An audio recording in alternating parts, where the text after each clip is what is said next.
Video kali ini gua akan membagikan skema box NTX PLR115 yang terinspirasi dari skema box planar yang umum digunakan. Skema ini dikhususkan untuk transducer speaker JC dengan tipe LB15075. Kita mulai dari ukuran transducer speakernya. Untuk diameter lubang pada box, ini ukurannya 348 mm, ukuran magnet 170 mm, ukuran total dari magnet hingga gasket 141 mm, ketebalan gasket 9 mm, ukuran antara baut 370 mm, ukuran terluarnya 385 mm. Dan mungkin masih ada istilah yang salah dari cara penyebutannya, dan di waktu berikutnya akan terus gue coba untuk perbaiki. Sekarang kita beralih ke spesifikasi teknis dan TS parameternya.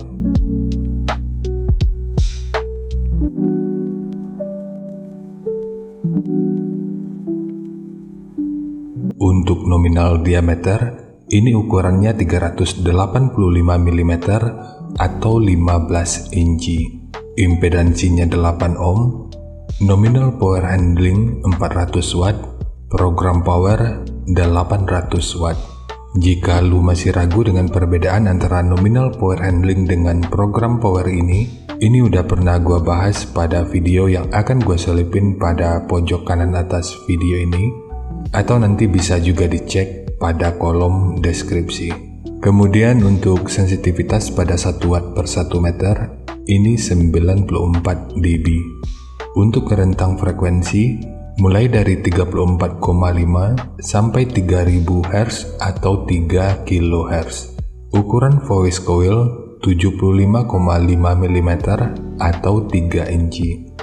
Untuk spesifikasi lanjutan, bisa dilihat sendiri. Sekarang kita beralih ke spesifikasi utama, yaitu TS parameternya.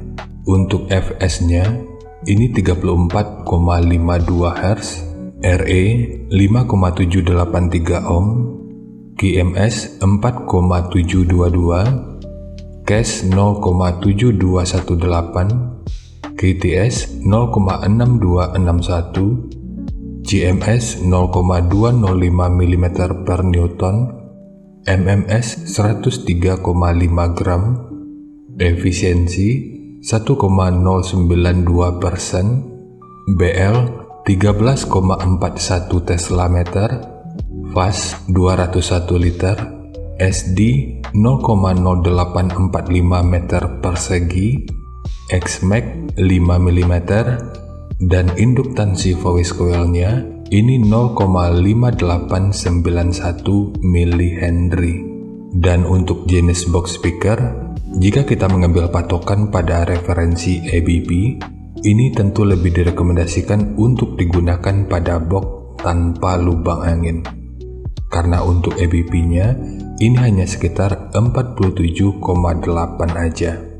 Tapi nanti akan kita akali gimana cara agar speaker ini bisa bekerja pada box dengan mode vented. Cara mengetahui ABP ini juga udah pernah dibahas pada video yang akan gua selipin pada pojok kanan atas video ini, atau nanti bisa juga dicek pada kolom deskripsi.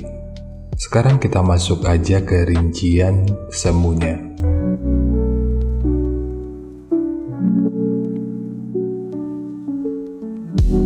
Untuk rincian semu, poin yang gua gunakan di sini adalah 300 watt pada minimum impedansi 6 ohm. Rekomendasi titik potong bawahnya ini di 65 Hz dan atasnya boleh menyesuaikan. Ini sifatnya tentu nggak mengikat, jadi nanti bisa dicoba aja sesuai karakter yang diinginkan, dan untuk slope nanti juga boleh menyesuaikan. Kemudian untuk puncak SPL-nya, ini diperkirakan mencapai sekitar 125 desibel.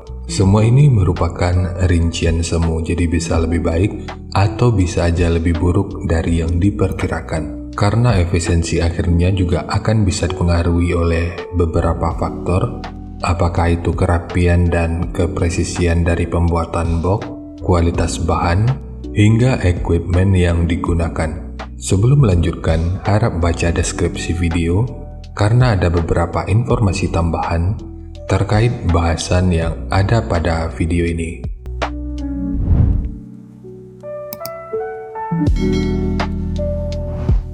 Dan berikut referensi yang gua gunakan dalam mendesain skema box speakernya. Jadi dari transfer function magnitude ini kita bisa melihat meskipun dipotong di 65 Hz, frekuensi 59 Hz ini udah bisa direspon pada minus 3 dB dan 67 Hz pada 0 dB. Kemudian untuk respon dari portnya,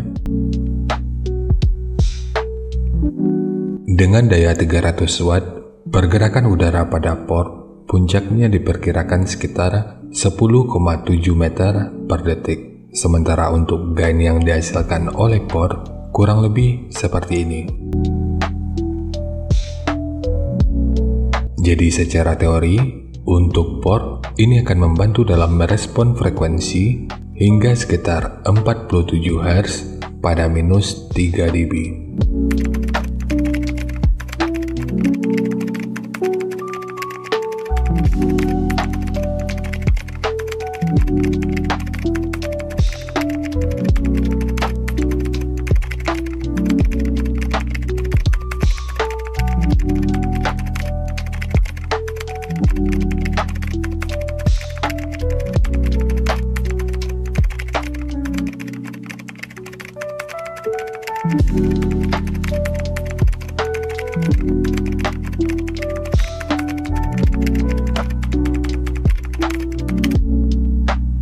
Sekarang langsung kita bahas aja skemanya.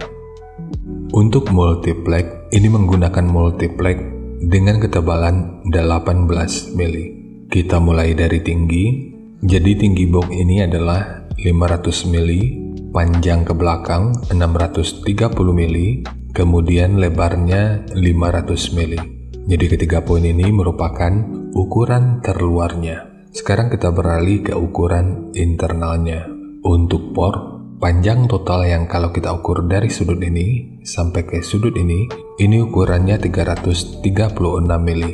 Namun kalau diukur dari sudut ini sampai ke sudut ini ukurannya 335 mili. Jadi bagian depan ini dimundurin 1 mili sebagai space dari dudukan besi pengaman atau grill speakernya. Kemudian ukuran dari sudut ini sampai ke sudut ini ukurannya 276 mili. Untuk sekat dinding belakang, di sini gua menggunakan 2 buah, di mana masing-masingnya menggunakan ukuran 80 mili dengan segitiga kecil di sisi kiri dan kanannya. Kemudian untuk triplek dari dudukan speaker ini menggunakan 2 lapis, satu sebagai dudukan utama dari transducernya dan satu lagi sebagai penguat dari dinding luarnya. Dan bagian dinding luar ini tentu juga sangat penting, jadi jangan di skip. Sebab peranan dinding luar ini akan cukup berfungsi dalam memperkuat serta meredam hentakan dari output suaranya. Sekarang kita fokus ke ukuran internal dari portnya. Ukuran internal jika kita ukur dari sudut ini sampai ke sudut ini ukurannya 60 mili. Begitu juga dengan ukuran dari sudut ini sampai ke sudut ini. Jadi ini ukurannya juga 60 mili. Sementara untuk tekukan ini yang kalau kita ukur dari sudut ini sampai ke sudut ini ukurannya 49 mili. Sementara untuk handle, ini hanya untuk estetika dari penyajian videonya aja. Namun jika lu ingin menggunakan handle triplek seperti ini, akan lebih baik jika sudut luar dan dalamnya dibentuk seperti ini. Ini bertujuan selain untuk menjaga aerodinamika, secara tampilan ini tentu juga akan lebih menarik. Jadi nanti tinggal lu custom aja sesuai kebutuhannya. Sementara untuk pemasangan speaker yang paling sering ditanyakan, apakah ini dipasang normal atau magnetnya di luar? Semua itu tentu tergantung pada selera dan kebutuhan. Tapi karena dari nilai EBP-nya ini masih di bawah 50, ini tentu lebih direkomendasikan untuk digunakan pada pemasangan mode normal atau magnetnya di dalam. Dan jika lu ingin bikin mode double, lebar boxnya ini akan menjadi 982 mili. Sementara untuk ukuran lainnya ini tetap sama. Jadi meskipun di double, ruang resonansi masing-masing speakernya ini tetap dipisah. Jadi segitu aja untuk skema dari box NTX PLR115 khususnya untuk transducer speaker JIC dengan tipe LB15075. Jika nanti lu punya link review dan video cek soundnya, silahkan bagikan aja pada kolom komentar agar bisa dijadikan referensi juga buat teman-teman yang lainnya. Terima kasih untuk lu yang udah nonton sampai detik ini. Bagaimana tanggapannya atas bahasan kita kali ini? Sampaikan aja pada kolom komentar biar kita sama-sama bisa belajar agar lebih baik lagi. Dan seperti biasa, jika lu suka dengan bahasannya, silakan like dan share aja videonya ke teman-teman lain yang sekiranya juga suka dengan topik yang sama. Untuk lu yang udah berlangganan, terima kasih banyak atas dukungannya. Dan untuk lu yang belum berlangganan, jika berkenan bantu subscribe-nya. Dan jangan lupa untuk baca kolom deskripsi dan kunjungi juga tab komunitas untuk mendapatkan informasi dan update terbaru. Jadi ya segitu aja, dan kita ketemu lagi pada video yang lainnya.